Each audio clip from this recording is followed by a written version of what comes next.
نظمت هيئة البيئة في مقاطعة الرقة اليوم احتفالية بمناسبة اليوم العالمي للبيئة بمشاركة عدد من المؤسسات المدنية ومدرسة كوكب الطفولة وهيئة التربية والتعليم ومؤسسة اللغة الكردية.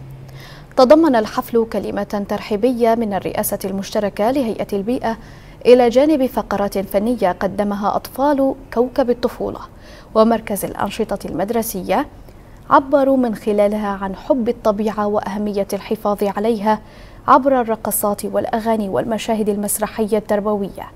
كما ألقت طفلة من مؤسسة اللغة الكردية قصيدة بيئية باللغة الكردية، وتم عرض سيمفزيون مشترك بين هيئة البيئة ومركز الثقافة أبرز جهود التوعية البيئية ودور التعاون في مواجهة التلوث والتدهور البيئي.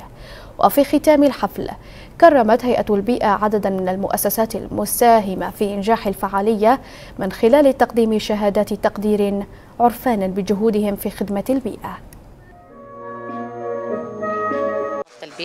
كان هناك كمان فنون مسرح تكون تعبر عن البيئة، وآخر شيء كان تكريم، شفنا كتكريم الأطفال كوكب الطفولة كمان كان هو للمدارس. يعني بشكل عام هي الفعالية هي الأساسية هدفها هو على التحافظ على البيئة بشكل عام. كونه احنا اليوم بالأخص بشمال شرق سوريا عم نواجه بيئة كمان هي بالمناخ الأخير والفترة الأخير، فهنا البيئة عندنا في شكل ما عم تدهور. فاليوم احنا من خلال هذه الفعاليات عم نشجع مجتمعنا ومؤسساتنا على الحفاظ على البيئة بشكل عام. يعني نتمنى من الجميع أن يكون مساعد في النظافة، في الحملات التوعية، في زرع الأشجار بشكل عام. يعني البيئة اليوم المحافظة على البيئة، إذا حافظنا على البيئة فهذا الشيء يهدف إنه رح نحافظ على صحتنا مستقبلنا وعلى أجيالنا القادمة. اليوم احتفلنا بيوم العالمي للبيئة اللي صادف 5/6. استبقنا الحدث بسبب العطل الرسمية، فحاولنا بهذه الفعالية نجمع جميع الفئات.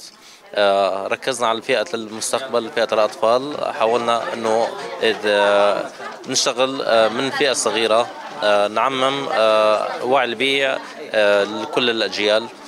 فاليوم كانت الفعالية عبارة عن مسرحيات لأطفال كوكب الطفولة وأطفال مؤسسة تعليم اللغة الكردية بطريقة بيئية، بالإضافة إلى عرض مسرحي للفئة الشابة لهيئة الثقافة والآثار.